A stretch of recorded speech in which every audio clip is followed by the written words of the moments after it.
The Review and Herald is the oldest institution of the Adventist Church, predating even the organization of the church itself. Around the year 2014, much of the Review had been shut down. Most of the publishing work has been transferred to the Pacific Press in Idaho. However, the Review and Herald still continues as a GC institution, and its headquarters were moved to Silver Spring, Maryland. Several years prior to this, in 2012, the Review and Herald published the book Convicted by Melanie Bachman, which is the story of how I ended up going to prison. Several very important points. Number one, I did not write this book. Someone else wrote it. I happened to be speaking at a church where the author heard me, and since she has already written other books for the church, she contacted me and asked if they could publish this book in order to promote missions and volunteer ministries. So no, I did not write this book. I did not ask for this book to be written. They asked me. Number two, I do not and have not received any compensation or payment whatsoever. I have never received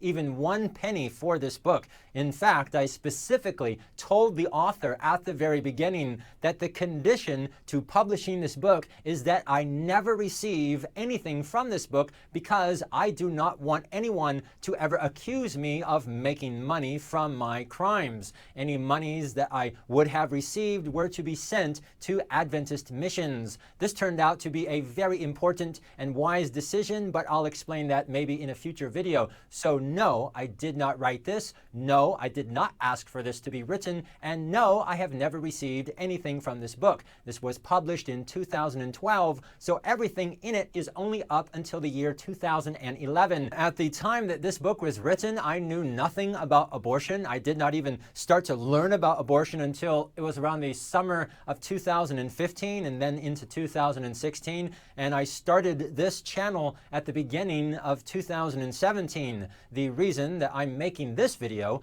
is because I will reference this book in the future, and also because if I was not a member of the Adventist Church, their official publishing house would not have written an entire book about me. However, I have received something, and that is joy. J-O-Y. I love going to prisons. I really like going to jails. I've been to death row, drug rehab, juvenile detention centers in several different countries around the world, and often prisoners will come up to me and say, "Andrew, I really enjoyed reading this book. I shared it with my cellmate, and he shared it with the guy in the next cell, and then he shared it with some other prisoners." The good thing about books inside prison is that prisoners don't throw them away. Once a prisoner reads a book, they will usually go set it outside on some table or chair or on some counter somewhere, and another prisoner will go pick it up and read it, and then he'll turn around and share it with others. So books get shared over and over and over again. And what I like to do is every so often I wait until the cost of the used books goes way down to